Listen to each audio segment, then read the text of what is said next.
Breaking news is unfolding tonight in Southeast Asia, and the sheer scale of what is happening in the Philippines is commanding global attention.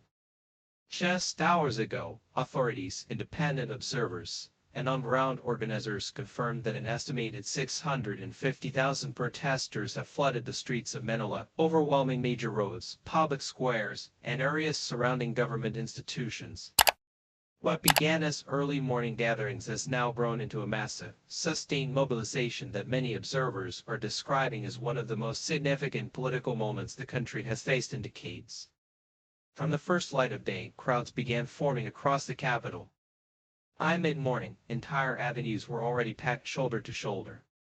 By afternoon, movement in several districts became nearly impossible as people continued to arrive from surrounding provinces, some traveling through the night to be present. The air is thick with chants, the waving of flags, and a palpable sense of urgency. Helicopters circle overhead, police lines stretch across strategic points, and yet, despite the tension, the atmosphere remains largely peaceful, charged not with violence, but with determination. Eyewitnesses describe scenes that feel historic in real time. Students march alongside factory workers. Office employees stand next to farmers.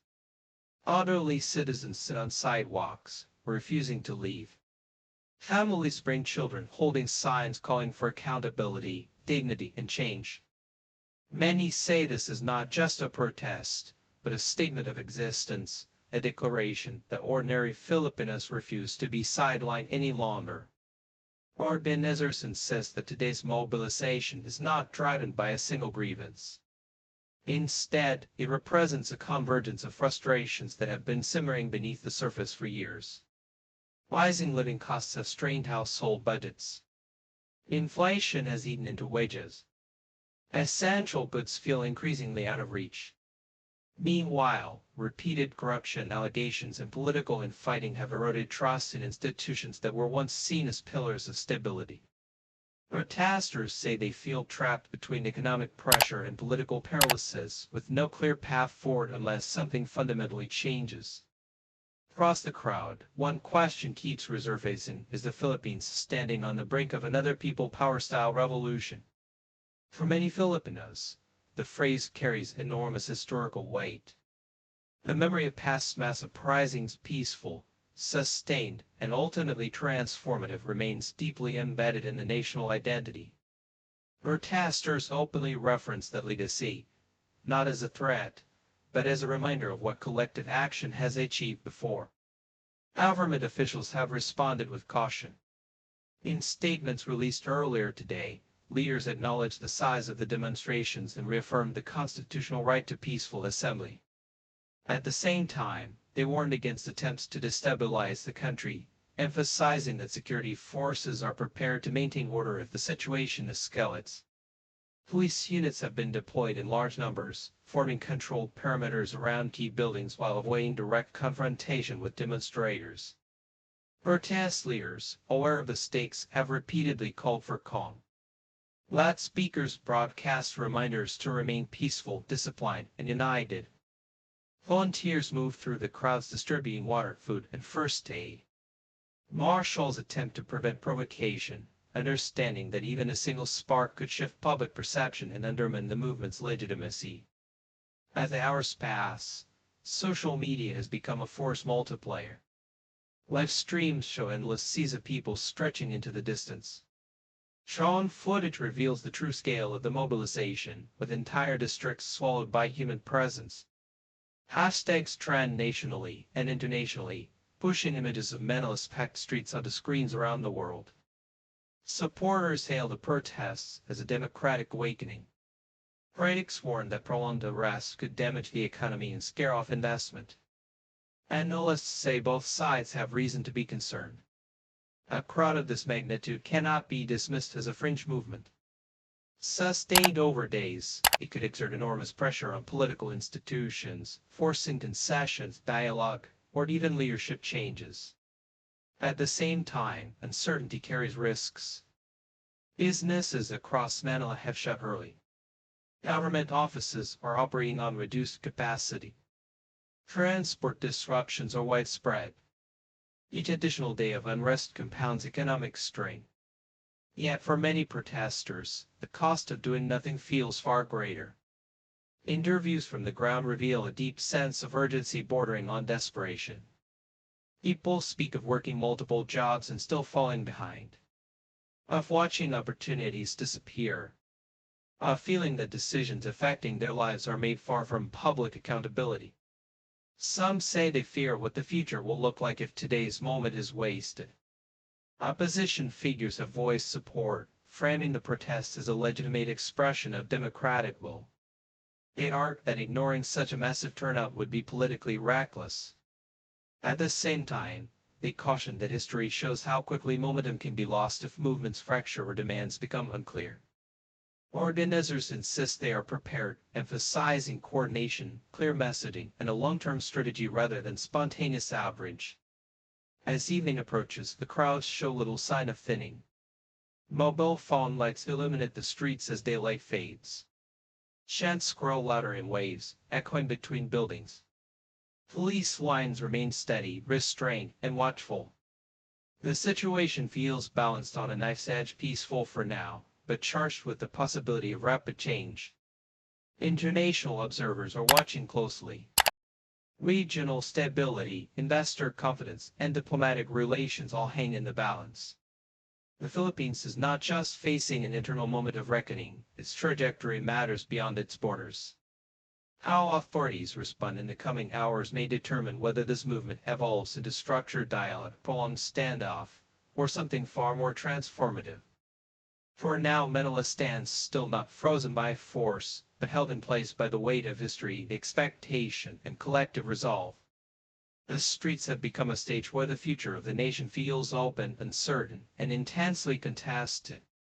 And as this story continues to unfold, one question dominates the conversation both inside the Philippines and around the world. Is this the beginning of another people power revolution, or the last warning before deeper instability sets in? As night fully settles over Manila, the sheer scale of the gathering becomes even more striking. What might have appeared earlier as isolated pockets of protest now feels like a single, vast movement stretching across the capital. Streets glow with thousands of mobile phone lights held high, candles flicker in quiet corners, and chants rise and fall like waves, rolling through neighborhood after neighborhood. Despite the exhaustion visible on many faces, few seem willing to leave. There is a shared understanding among those present that moments like this do not come often, and when they do, walking away feels unthinkable. Throughout the evening, organizers continue to reinforce messages of unity and discipline. Loudspeakers remind protesters to remain peaceful, to look out for one another, and to avoid any action that could be used to discredit the movement. Volunteer teams move through the crowds offering water, basic medical aid, and food donated by supporters. In many places, strangers sit together on the pavement, sharing stories of why they came and what they hope will change. For some, it is about economic survival. For others, it is about dignity, accountability, and a sense that the nation's direction has slipped beyond the reach of ordinary citizens. Security forces remain on high alert. Police lines hold steady near government buildings, their presence firm but restrained. Officers are seen communicating regularly, adjusting positions as crowds shift, careful not to escalate tensions. Authorities have reiterated that they respect the right to peaceful assembly, but have also warned that any attempt to incite violence or seize buildings will be met with decisive action. So far, restraint on both sides has preserved a fragile calm, though analysts caution that prolonged standoffs can test even the most disciplined movements. Behind the scenes, political pressure is intensifying. Reports suggest emergency meetings are taking place within government circles as officials assess how to respond without inflaming the situation further. Officers debate whether opening dialogue now could diffuse tensions or embolden demands. Some argue that ignoring such a massive show of public dissatisfaction would be politically dangerous. Others worry that concessions made under pressure could set a precedent difficult to control. The economic impact is already being felt. Businesses across Manila remain closed, either by choice or necessity. Supply chains are disrupted as transport routes remain blocked. Markets react nervously, with investors closely watching developments for signs of prolonged instability. Economists warn that while short-term disruption is manageable, extended unrest could have lasting consequences for growth, employment, and confidence in the country's institutions. Yet among protesters, there is a widespread belief that economic arguments have too often been used to silence dissent. Many say they are tired of being told to wait patiently while conditions worsen. Interviews from the ground reveal people who feel they have little left to lose. Small business owners describe declining sales and mounting debt. Workers speak of wages that no longer keep pace with basic living costs. Students worry about futures that feel increasingly uncertain. For them, the risk of disruption feels outweighed by the cost of continued inaction. As the night progresses, the symbolism of the moment deepens. Protesters openly reference earlier moments in Philippine history when mass movements reshaped the nation's political landscape. They stress that those events were not spontaneous explosions, but sustained efforts driven by unity, clarity, and moral pressure. Many insist they are prepared for a long struggle if necessary, emphasizing that real change rarely comes quickly or easily. International reactions continue to pour in. Human rights groups call on authorities to respect peaceful assembly. Foreign governments issue cautious statements urging restraint and dialogue. Regional analysts note that developments in the Philippines could influence political dynamics elsewhere in Southeast Asia, where economic pressures and public dissatisfaction are also rising. The situation in Manila is no longer just a domestic issue, it has become a focal point for broader conversations about governance, accountability, and popular power in the region. As midnight approaches, fatigue sets in, but resolve remains. Some protesters rest on the ground, using bags and jackets as makeshift pillows. Others continue chanting, determined to keep the energy alive. Police remain in position, aware that the coming hours could be decisive. Any misstep, any rumor, any isolated incident could shift the balance of public perception and momentum. Political observers say the next phase will be critical. If authorities engage constructively, offering clear timelines, transparency, and meaningful concessions, the movement could transition into structured dialogue. If not, the risk of escalation grows. History suggests that mass movements thrive on momentum, and moments of hesitation or perceived dismissal can deepen anger rather than contain it. What happens next will depend not only on leaders, but on the protesters themselves. Sustaining unity among such a vast and diverse crowd is a challenge.